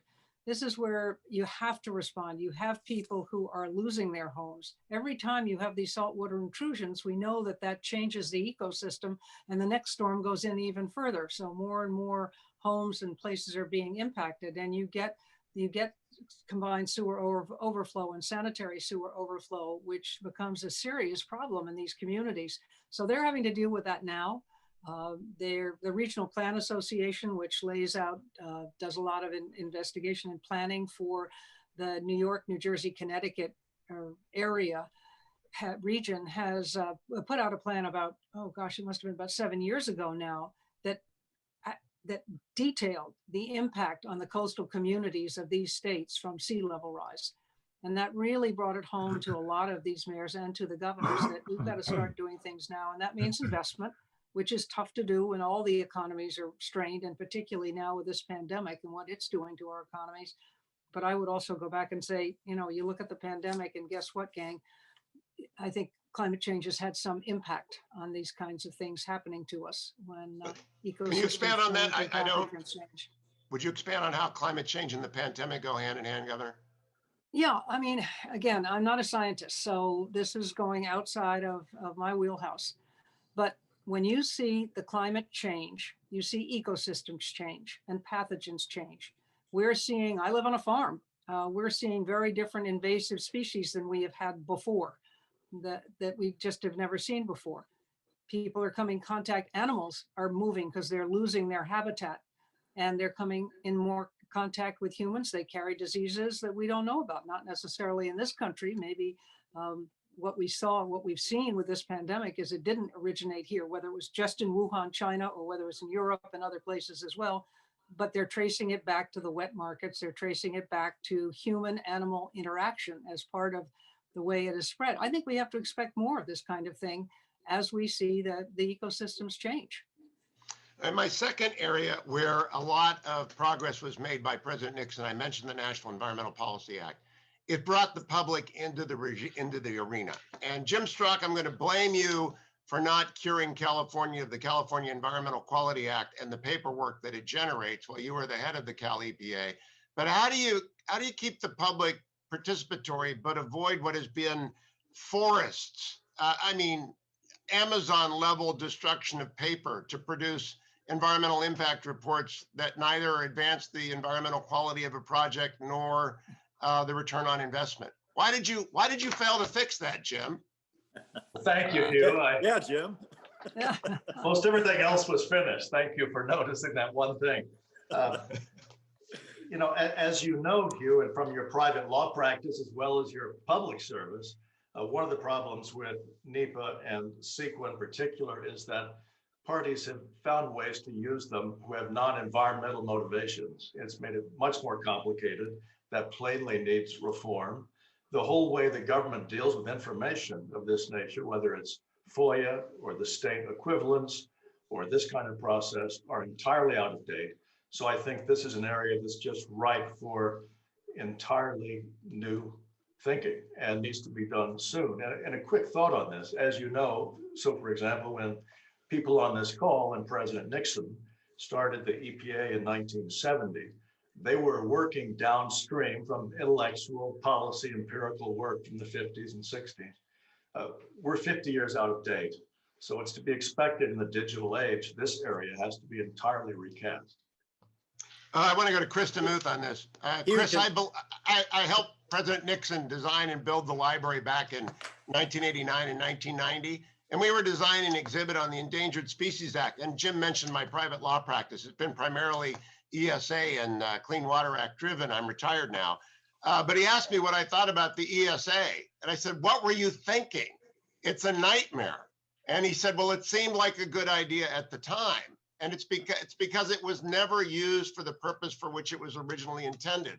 How much of the original agenda got off track through citizen participation, citizen standing, and what Jim just referred to, cross-purposing environmental rules and regulations and laws to a no-growth agenda? If you go down into the library, you will find that the enrolled bill memo, which is what the president gets when he decides to sign or veto a bill, on the National Environmental Quality Act in December of 1969, was written by me. And it said, all of the departments are complaining that this thing called an environmental impact statement is going to gum up the works. It's going to slow everything down. Don't take that seriously, Mr. President. It's not going to be a problem. This is simply a cautionary, before we make an investment, think about the environmental impacts as well as the traffic impacts, this, that, and the other thing. It's just a good, sensible program. Of course, I also knew that he was going to sign it. And so I was tailoring my advice. That turned out to be wrong.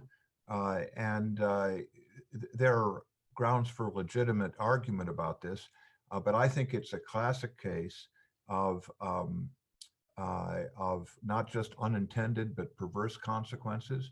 The environmental impact statements have become an arm of the anti-growth wing of the environmental movement, which is often bad for the environment. Growth gives us the means to cope with environmental problems better than in the past. And turning this question over to lawyers and judges and holding down the construction of replacement bridges, other improvements in infrastructure, as in my view, and as I say, people can disagree with this, but I think it's a pretty massive step away from environmental improvement. So, and I think that in many ways, opening up government decisions to popular public participation has been a good thing. You can say it's an inevitable thing. In a highly educated, politically active world, we're all going to demand that government decisions not be made by a few people in cloistered agencies. People are going to have to pay attention to the public.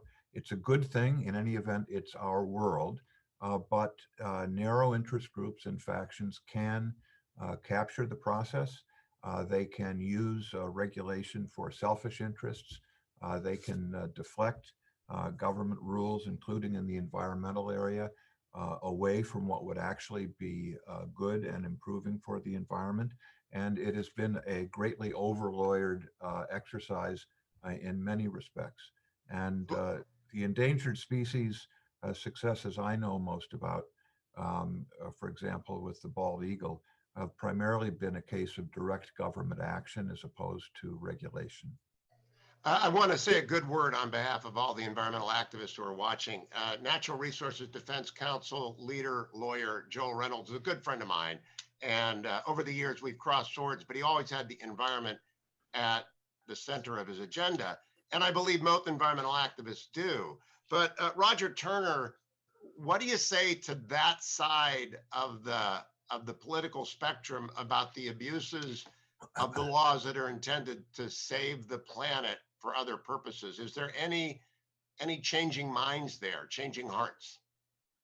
Well, those laws giving citizens standing to sue and to compel the government to do what the laws require it to do were put in there very, very consciously as a way to try and prevent the regulatory capture that has become so often the case with lots of different regulatory agencies. And those, and that's a significant capacity that citizens have used a lot. One of the ways that we might think about going forward, breaking through some of those log jams, is to increase the expertise and the capacity, the governance capacity within agencies, so that it doesn't only become a tug of war between two different groups of lawyers. And I think that's a place where the decades-long underinvestment in the skill and the expertise and the capacity of governing of the agencies of our government, right? So our bureaucrats and the people who work inside of government agencies is really come back to hurt us, right? So we need to spend more and invest more on the people inside who work, for the people of the United States. Governor Whitman, I want to render a dissent on some of this. I think we're pushing this too far, as though this is an obstructive law that has not been productive. The wording of the law, the statute, is those statements were to be prepared on major federal actions significantly affecting the quality of the human environment. The mistake may have been that they were applied. I wrote the first regulations for this statute, by the way, at the Council on Environmental Quality. The major has not been defined in a way that would, I think, satisfy some of the concerns about efficiency and duplication.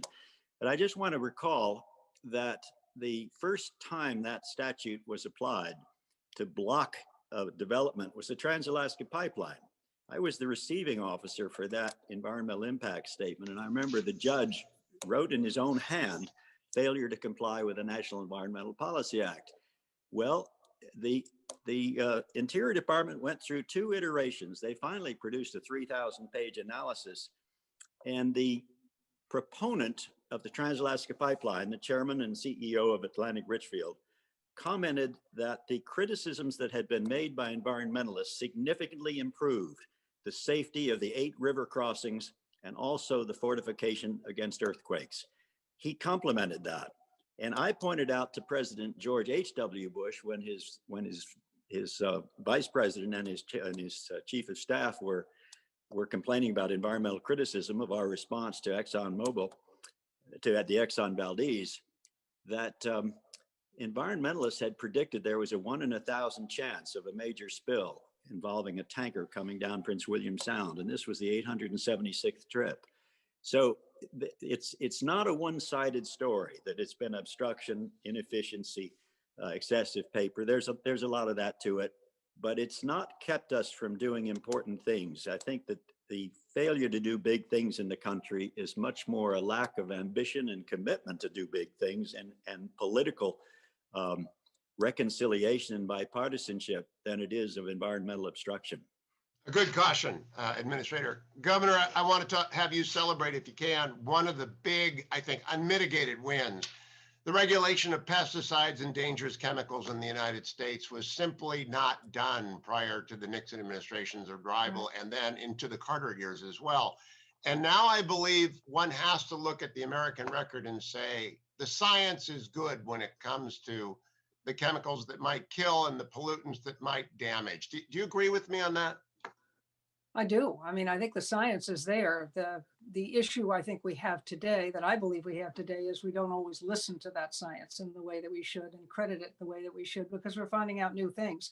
I mean, some of the pesticides we've determined that the agency had thought were problematic turn out not to have been so problematic, and that's fine, and it should be recognized, and we need to retweak those particular regulations or do away with them. But there are others that, in fact, are very problematic that we have yet to take the kinds of steps toward regulating that we need to take. But science is evolving, and that's one of the important things that the agency does. It's its capacity with its scientists to continuously upgrade and determine what is safe for human health and what isn't. And we learn new things every single day. But I would agree with you that overall, this is the kind of thing that the agency was established to do. And because of its depth, the depth that it has had in the past with real science, with hard science, that has been its strength. That is what's given it its credibility, because it's not, while there are always policy implications on every decision, every regulation that you put, they should be based on science, not on politics. And there's a difference between policy and politics. And we need to make sure that we continue to pursue that and encourage people to understand this is how decisions are made. You're never going to like all of them. Some regulations are going to drive you nuts. But the point is, if they're based on good, sound science, then they're doing their job and everyone benefits from that down the line. Jim Strzok, if you can return to your time as head of enforcement at the EPA in DC, do you believe Americans have generally internalized a compliance attitude towards environmental regulations? My point of view is yes. People want to be good actors.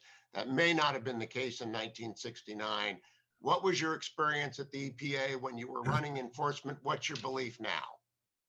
Well, first, let me say that I was honored to serve a president, the first President Bush, who made a stronger commitment on this than anybody I'm aware of in US history publicly. And I was reporting to Administrator Riley, who made this a top priority. So I'll just say this as a preface to hopefully his comments. I believe it has been very successful in this respect. And I think that's one of the biggest changes that EPA has wrought. And of course, it was no accident. Bill Ruckelshaus made that explicitly a top priority when he came in 1970. He did again when he returned in 1983. And his own background as a lawyer and prosecutor and legislator made that a very real area for accomplishment. Administrator Riley, you want to add to that? Well, I just would say that, by the way, Jim Strzok was a fabulous enforcer. We had the best enforcement record, in fact, more convictions, as I recall, more settlements than in the previous 18-year history of the agency. I would just quote the principal pollster for President George H.W. Bush when he advised prior to the campaign in 1988. He said, "The environment has entered the DNA of the American people. It is there to stay." So I agree with you, Hugh, that it's a reality. I think there's a sense of indifference, I guess, to the vigor that we might now wish to see applied to some of the environmental problems that are not getting addressed, like climate change. I think that the public, to a large extent, as was mentioned in your introduction, thinks that some of these problems have been solved because we have been very successful with the more manifest, the more obvious, the more personally offensive pollutants. Before we close, Hugh, I want to recount an encounter with President Nixon. Oh, please. When I was administrator, I attended a lecture that he delivered at the Plaza Hotel in New York, and it was a fabulous lecture.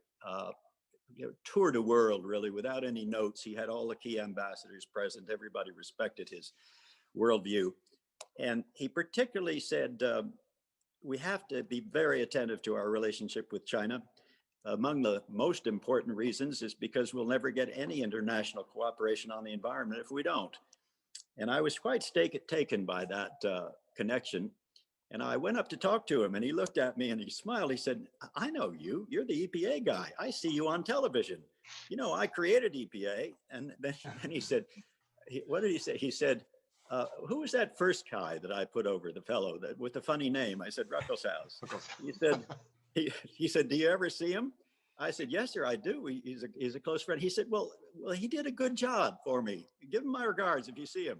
And I remember wondering whether the Saturday Night Massacre didn't matter to him anymore, or he'd forgotten it. but at any rate, he said, you know, I did create EPA. I'm an environmentalist, but you got to keep it out of the hands of the nuts. That stuff in California, that initiative out there, that's nuts. And I've forgotten what initiative it was. Probably Jim Strzok would remember. Prop 65, I think, in 1987, I expect. It could have been that, or it could have been the Coastal Commission, Jim. San Clemente was, the library did not get built in San Clemente because of Coastal Commission issues for a long time. Kristen Muth, if I could ask you to go back in the time machine as well. It is a Nixon Library audience. John Whitaker is the fellow who first passed off the foundation to me in 1989. President Nixon had a lot of environmentalists. I mean, not just Administrator Riley and not just you, but John Whitaker and John Ehrlichman. And the time, people don't remember this. Can you expand on how that was part of the agenda in 1969? That is well said. Yep. Yes, and I first got involved in August of 1969. In the White House, we'd just been through a battle royal over welfare policy. And the president was looking ahead. And I got summoned into the Oval Office along with John Ehrlichman and John Whitaker, both of whom were committed environmentalists. Whitaker was a geologist. Ehrlichman had been a land use lawyer in Seattle, very attuned to conservation issues. And the president said he wanted me to work on his first State of the Union address, which would be in January of 1970. He'd been there for a year, but when you come in, you give an inaugural address. And this was going to be a new decade. He believed that the issues of the 1970s domestically were going to be very different from what they'd been in previous decades, where the issues had been economic growth, employment, prerogatives of union and management, and so forth. He thought that very different issues were coming to the forefront, and he emphasized two: environmental quality and women's rights, which were somewhat in the background. The Equal Rights Amendment was being debated. There'd been the fire on the Cuyahoga. There'd been the oil spill off of Santa Barbara. These things were starting to perk. He wanted to get ahead of the curve on these issues.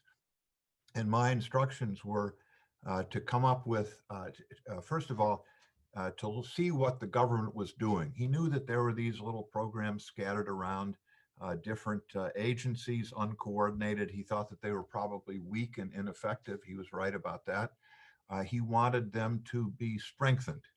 And he said, Scoop Jackson, who was the author of the Environmental Statement Policy Act, and Ed Muskie, who was getting ready to strengthen the air and water pollution control programs. I remember he said, Senator Muskie would close down all of American industry. I won't do that. But I do want a much stronger program than we've ever had before. And so he instructed me to put together a task force. And apropos the enforcement issue, he said, keep Maury Stans off of it. Maury was Secretary of Commerce. He said, if Maury finds out what we're doing, he'll have all of his business chums here at the White House and he'll shut down the whole thing. I will call him the week before the State of the Union address. I'll tell him what we're going to do. And Chris, I will protect you. And he did. And Maury eventually came on board. It was a little bit of a shock that this administration was going to be involved in a new level of regulation of major American businesses. And the president was committed to doing something. He wanted something strong and effective, moderate to some extent, but he understood that we had to keep the business community at arm's length for a little bit of time. And I think that that was a sort of a precursor to what under Bill Ruckelshaus and then under successors, including two here, was an important emphasis on enforcement. You know, I'd like to conclude by going around the horn, and I'm not going to include you in this, Dr. Turner, but we are all Republicans here.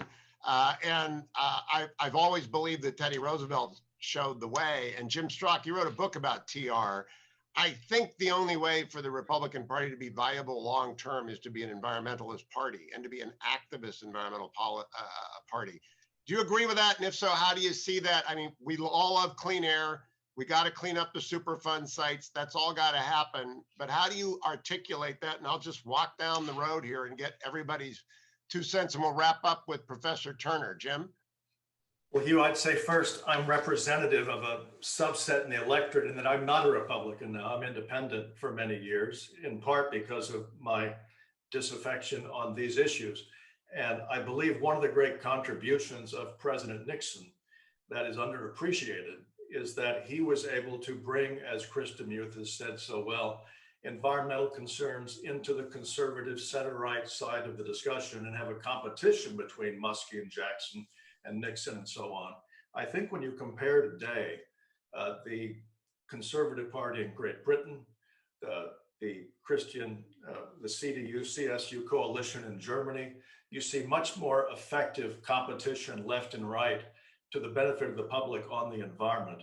And I think that President Nixon offers a really important lesson, template, and inspiration that ought to be reconsidered in this respect.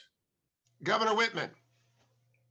President Nixon was visionary on this. There's just no question about it. And environment is a Republican issue. The first president to set aside public lands was Abraham Lincoln. We know what Teddy Roosevelt did with the national parks.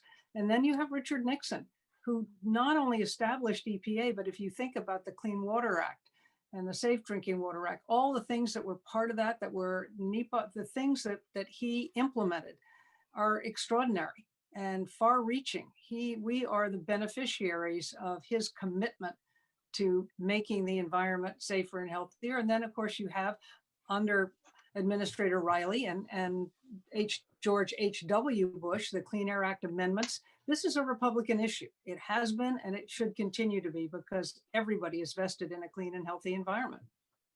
Administrator Riley.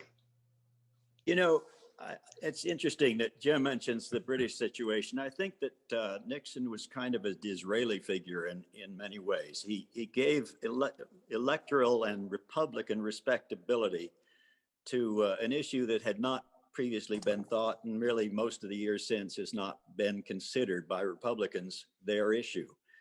I once asked Prime Minister Thatcher why it was that in Britain there seemed to be so little ideological conflict about environment and environmental protection. And she said, well, I think it's pretty simple. We're just a highly dense and developed little island, and we have to get along. Well, that's an interesting insight about community and the need to do things together if you really want to tackle something important. I'm so pleased, Chris, that you mentioned the sulfur dioxides tax proposal and the lead tax proposal. Nobody ever mentions that. I don't think anybody remembers it. Maybe you and me. And I do. But we worked on that at the Council on Environmental Quality, Right. the SO2 tax particularly. And Nixon was ahead of his time.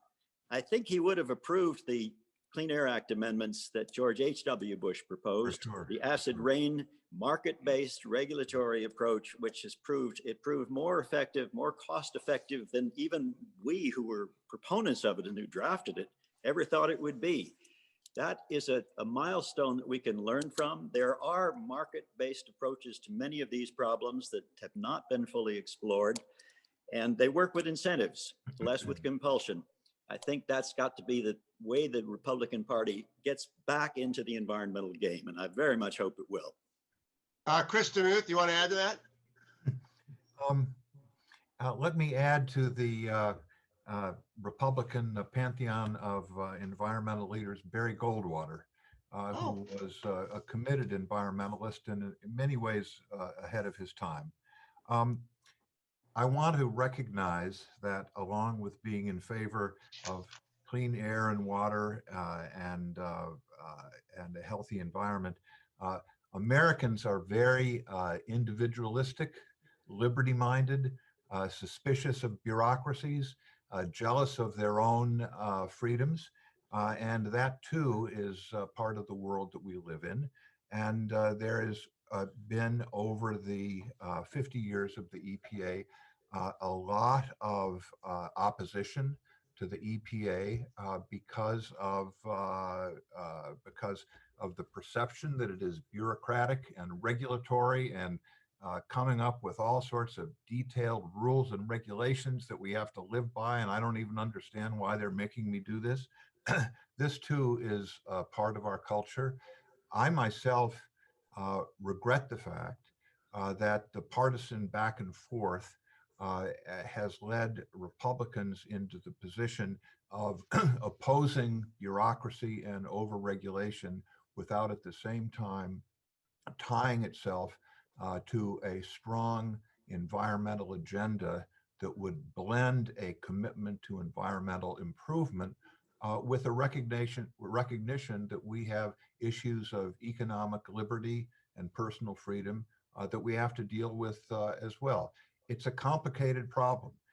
And to simply say, I'm against federal regulation, it really doesn't answer any questions. So I think we need a more sophisticated approach going forward. And Dr. Turner, to you, the last word. Well, one of the people that I have studied as a historian is a man named Arnold Beckman, who was a PhD chemist who gave up a professorship at Caltech to start a business creating scientific instruments, manufacturing scientific instruments during the Great Depression.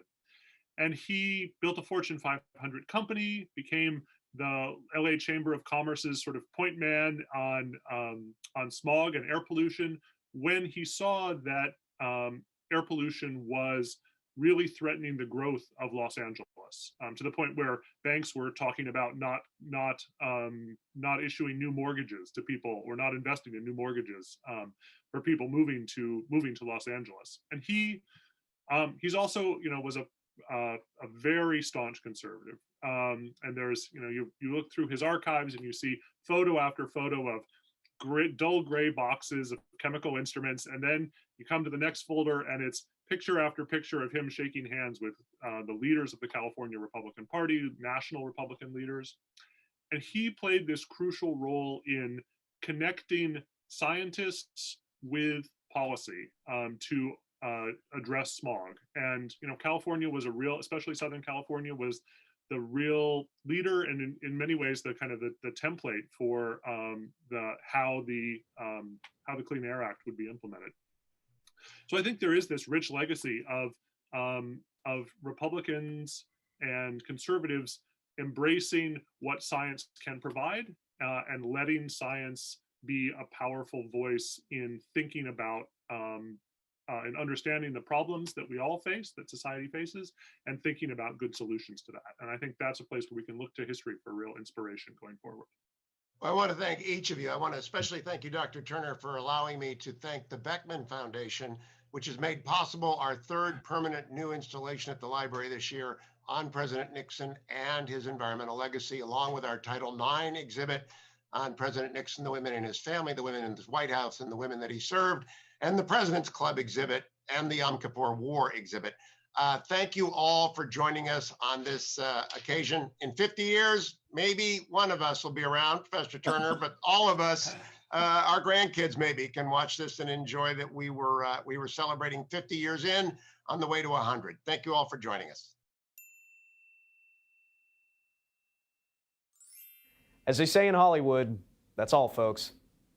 I'd invite you to reflect on the Nixon legacy and how Richard Nixon's actions 50 years ago continue to shape our world by visiting The President and the Planet, now officially open outside at the Nixon Library 7 days a week. From all of us in Yorba Linda, thanks for watching. Enjoy a happy, healthy holiday season, and we'll see you next time. Bye now.